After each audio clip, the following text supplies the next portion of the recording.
എല്ലാവർക്കും നമസ്തേ. കമ്മ്യൂണിസത്തിൻ്റെ ഭീകരത നമ്മുടെ കൊച്ചു കേരളത്തിലും വീണ്ടും തലപൊക്കിയിരിക്കുന്നത് ആശങ്കയോടെ വേണം നമ്മൾ ജനങ്ങൾ കാണേണ്ടത്. ഇതുവരെ ഇവരുടെ ഈ ഭീകരത നമ്മുടെ ചില ഉത്തരേന്ത്യൻ സംസ്ഥാനങ്ങളിൽ മാത്രമായി ചുരുങ്ങിയിരിക്കുകയായിരുന്നു. അതായത് ജാർഖണ്ഡ്, ഛത്തീസ്ഗഡ് ഇത്യാദി സംസ്ഥാനങ്ങളിലായിരുന്നു അടുത്ത കാലം വരെ ഇത് നിലനിന്നിരുന്നത്. മുമ്പ് ആന്ധ്രാപ്രദേശിലും ആന്ധ്രയുടെ ചില ഭാഗങ്ങളിലും കമ്മ്യൂണിസ്റ്റ് ഭീകരത കുടികുത്തി വാണിരുന്നു. ഇതിനെയെല്ലാം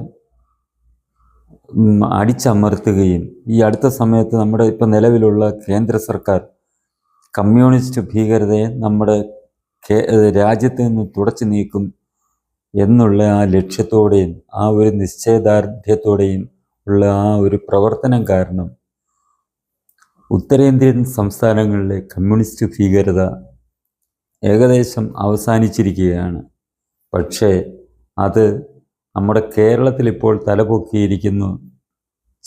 തലപൊക്കിക്കൊണ്ടിരിക്കുന്നു എന്നുള്ളത് നമ്മളെ തീർച്ചയായും ആശങ്കപ്പെടുത്തേണ്ടിയിരിക്കുന്നു.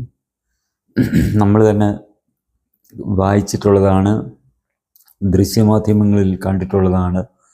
ഛത്തീസ്ഗഡ് പോലുള്ള സ്ഥലങ്ങളിൽ സാധാരണക്കാരായ ഗ്രാമീണരെ മാത്രമല്ല, ഉദ്യോഗസ്ഥരെ, സ്വന്തം വീട് പുലർത്തുന്നതിനായിട്ട് തൊഴിൽ ചെയ്യുന്ന ഉദ്യോഗസ്ഥരെ ഇവർ കൊന്നൊടുക്കാറുണ്ട്. പോലീസ് ഉദ്യോഗസ്ഥരെ അവർ കൊന്നൊടുക്കാറുണ്ട്. സൈന്യത്തിനെ രാജ്യം പാലിക്കുന്ന സൈനികരെ അവർ കൊന്നൊടുക്കാറുണ്ട്. ഇതെല്ലാം നമ്മൾ കണ്ടതാണ്. കാരണം ഈ കമ്മ്യൂണിസ്റ്റുകൾക്ക് രാജ്യത്തോടോ ജനങ്ങളോടോ ഒരു പ്രതിബദ്ധതയില്ല. അവർക്കുള്ള ആകെ പ്രതിബദ്ധത എന്ന് പറയുന്നത് അവരുടെ നേതാവിനോട്. എന്നുവെച്ചാൽ കമ്മ്യൂണിസം ജനാധിപത്യത്തിൽ വിശ്വസിക്കുന്ന ഒരു പ്രത്യയശാസ്ത്രമല്ല, അത് ഏകാധിപത്യ പ്രത്യയശാസ്ത്രമാണ്. അതായത് അവരുടെ പാർട്ടിയുടെ ജനറൽ സെക്രട്ടറി ആയിരിക്കും പരമാധികാരി. അത് നമ്മൾക്ക് ചിന്തിച്ചു കഴിഞ്ഞാൽ പാർട്ടിയിലെ ഒരാളായിരിക്കും അതിൻ്റെ പരമാധികാരി. ആ ആള് നിശ്ചയിക്കുന്നതനുസരിച്ച് വേണം പാർട്ടിയായാലും അവർ ഭരിക്കുന്ന രാജ്യമായാലും മുന്നോട്ട് പോകേണ്ടത്. ചൈനയിൽ നമ്മൾ കാണുന്നുണ്ട്, ഉത്തര കൊറിയയിൽ കാണുന്നുണ്ട്. അതാണ് കമ്മ്യൂണിസം. ഈ രണ്ട് രാജ്യങ്ങളിൽ നമുക്കറിയാമല്ലോ, ജനങ്ങൾക്കൊരു സ്വാതന്ത്ര്യവുമില്ല.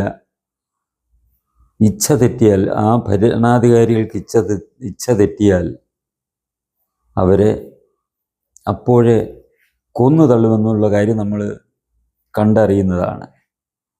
ഇതേ നില നമ്മുടെ കേരളത്തിലേക്ക് തിരിച്ചു വരാൻ പോകുന്നു എന്നുള്ളത് ആണ് നമ്മളെ ആശങ്കപ്പെടുത്തുന്നത്. ഇത് തിരിച്ചു വരാൻ പോകുന്നു എന്ന് തന്നെ ഞാൻ പറയാൻ കാരണം, പണ്ട് നമ്മൾക്കറിയാം നക്സലിസം കേരളത്തിൽ എങ്ങനെയാണ് അരാജകത്വം സൃഷ്ടിച്ചത് എന്നുള്ളത് നമ്മൾ കണ്ടതാണ്. പുൽപ്പള്ളി, നമ്മുടെ പുനലൂര്, ഈ കമ്മ്യൂണിസ്റ്റുകാർ കാണിച്ചതാണ്. പുനലൂര് ഡാൽമിയയുടെ പേപ്പർ മില്ലിൽ സംഭവിച്ചെന്താണെന്ന് നമ്മൾ കണ്ടതാണ്. ഇതേപോലുള്ള ഭീകരതയാണ് ഇപ്പോൾ തിരിച്ചു വന്നുകൊണ്ടിരിക്കുന്നത്. CPM അത് നടപ്പാക്കിക്കൊണ്ടിരിക്കുന്നത്. 2 ദിവസം മുമ്പ് എന്താണ് നമ്മൾ കണ്ടത്?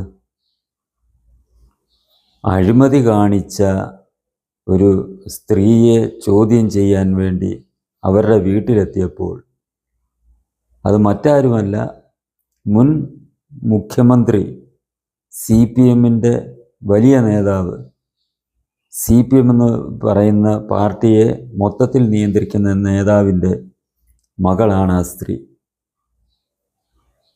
അദ്ദേഹം, പിണറായി വിജയൻ മുഖ്യമന്ത്രിയായിരുന്ന സമയത്ത് നടത്തിയ അഴിമതിയിൽ അവർ ഒരു വ്യാജ കമ്പനി ഉണ്ടാക്കിയാണ് അതിൻ്റെ മറവിലാണ് ഈ പിണറായി വിജയൻ അഴിമതിയെല്ലാം നടത്തിയത്. അത് അവരെ ചോദ്യം ചെയ്യാൻ ED ഉദ്യോഗസ്ഥർ അവിടെ എത്തി. അവർക്ക് കാവലിനായി കേന്ദ്ര സേനയിലെ 4-5 അംഗങ്ങളും ഉണ്ടായിരുന്നു. റെയ്ഡ് കഴിഞ്ഞു അവർ നിരവധി ബാങ്ക് അക്കൗണ്ടുകളുടെ പാസ്ബുക്ക്, ഇലക്ട്രോണിക് തെളിവുകളുമൊക്കെ അവർ കണ്ടെടുത്തു. അതുമായിട്ട് തിരിച്ചു പോകാൻ തുടങ്ങിയ അവരെ ഈ പാർട്ടി അണികൾ നേതാക്കന്മാരുടെ നേതൃത്വത്തിൽ ആക്രമിക്കുകയായിരുന്നു എന്നുള്ളത് നമ്മൾ കണ്ടു. അതിനാഹ്വാനം ചെയ്തതാരാണ്? ഈ പാർട്ടിയിലെ സർവശക്തനായ ഏകാധിപതിയായ ഈ പിണറായി വിജയൻ എന്ന് പറയുന്ന നേതാവ്. അദ്ദേഹത്തിൻ്റെ ആഹ്വാനം കേട്ട് അണികൾ ഇവരെ ആക്രമിച്ച് കൊല്ലാൻ ശ്രമിച്ചത് നമ്മൾ കണ്ടതാണ്. ഇതാണ് നമ്മുടെ ജനങ്ങളെ ഭീതിപ്പെടുത്തുന്നത്. ഈ CPM അവരുടെ ഉന്മൂലന സിദ്ധാന്തം അവർ പുറത്തെടുത്തിരിക്കുന്നു. കേരളത്തിൽ അവർ കമ്മ്യൂണിസം, അവരുടെ ശരിയായ പ്രത്യയശാസ്ത്രം പുറത്തെടുത്തിരിക്കുന്നു എന്നുള്ളത് നമ്മൾ ഭീതിയോടെ കാണേണ്ടത്. നേരത്തെയും അവർ ഒറ്റപ്പെട്ട സംഭവങ്ങളിലൂടെ അവർ ഇതിനൊക്കെ പ്രവർത്തിച്ചിരുന്നു എന്നുണ്ട്, ജനങ്ങൾക്ക് നേരെ നടപ്പാക്കിയിരുന്നു എന്നുണ്ടെങ്കിലും ഇപ്പോൾ രാജ്യത്തിൻ്റെ നിയമത്തെ തന്നെ വെല്ലുവിളിച്ചുകൊണ്ട് രാജ്യത്തിൻ്റെ കെട്ടുറപ്പിനെ തന്നെ വെല്ലുവിളിച്ചുകൊണ്ട് അവർ രംഗത്തിറങ്ങിയിരിക്കുകയാണ്.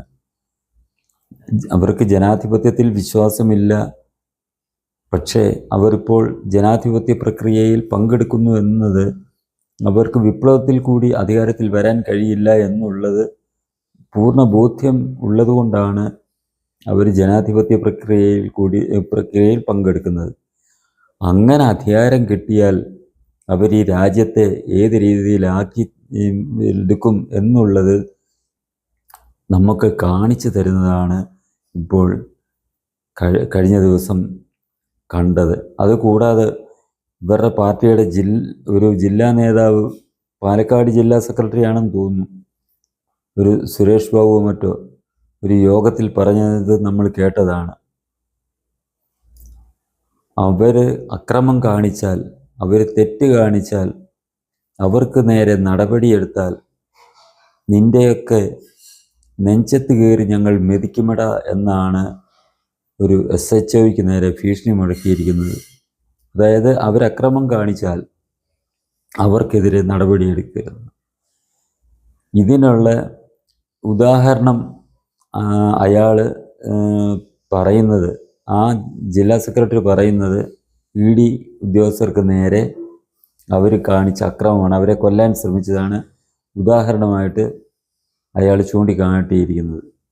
അപ്പോൾ ഇത് പാർട്ടിയുടെ തീരുമാനമാണ് ഇത് എന്നുള്ളതാണ് നമ്മൾ മനസ്സിലാക്കേണ്ടത്.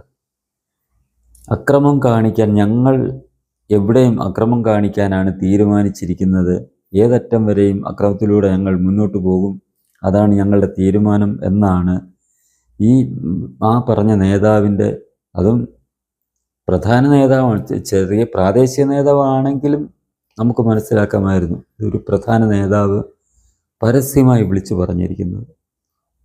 ഇത് നമ്മുടെ രാജ്യത്തിനൊട്ടും ഹിതകരമല്ല, നമ്മുടെ സംസ്ഥാനത്തിനൊട്ടും ഹിതകരമല്ല എന്നുള്ള കാര്യം ജനങ്ങൾ മനസ്സിലാക്കുക.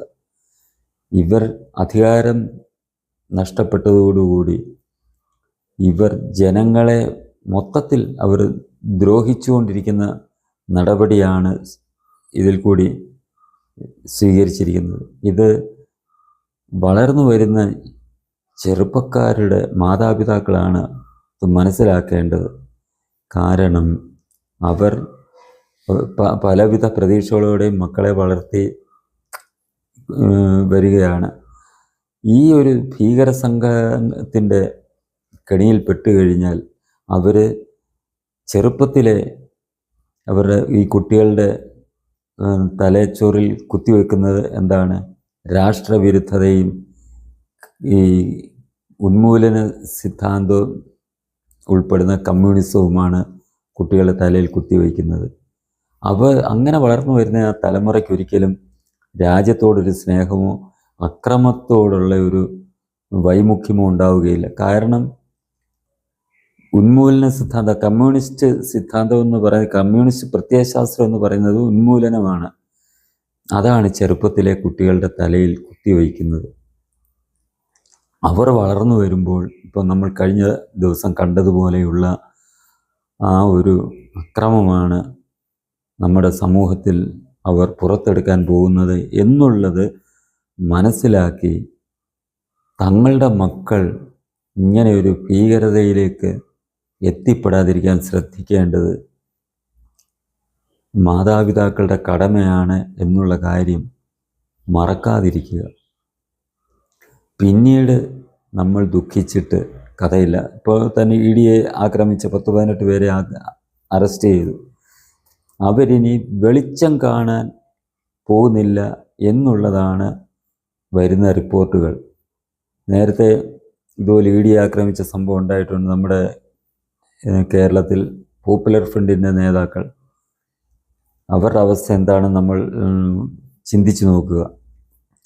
തിഹാർ ജയിലിലെ ആ ഇരുട്ടറയിൽ കിടക്കുകയാണ് ഇപ്പോഴും. അതേ അവസ്ഥയായിരിക്കും ഇപ്പോൾ അറസ്റ്റ് ചെയ്യപ്പെട്ടിരിക്കുന്ന CPM പ്രവർത്തകരുടെ ഗതിയും എന്നുള്ളത് നമ്മൾ ഈ ഓരോ മാതാപിതാക്കളും മനസ്സിലാക്കുക. അതനുസരിച്ച് തങ്ങളുടെ മക്കളെ CPM അല്ലെ കമ്മ്യൂണിസം എന്ന് പറഞ്ഞ ഈ ഭീകരമായ ഒരു സംഘത്തിൻ്റെ വായിലേക്ക് ചെന്ന് പെടാതെ പ്രത്യേകം കരുതലോടെ അവരെ നിരീക്ഷിക്കണം. അവരുടെ പഠനകാലത്തും അത് കഴിഞ്ഞുള്ള സമയത്തും അവരെ നിരീക്ഷിക്കണം. അതുമാത്രമാണ് ഇത്തരം ആപത്തുകളിലേക്ക് തങ്ങളുടെ മക്കൾ അല്ലെങ്കിൽ രാജ്യത്തിന് മുതൽക്കൂട്ടാകേണ്ട യുവതലമുറ പെട്ടുപോകാതിരിക്കാൻ മാതാപിതാക്കൾ ചെയ്യേണ്ട പ്രഥമ കടമ. ഈ ചാനൽ നിങ്ങൾക്കിഷ്ടമായെങ്കിലും പുതിയ വീഡിയോകൾ ലഭിക്കുന്നതിനും ചാനൽ സബ്സ്ക്രൈബ് ചെയ്യുക. തുടർന്നു വരുന്ന ബെൽ ബട്ടണുകളിലും അമർത്തുക.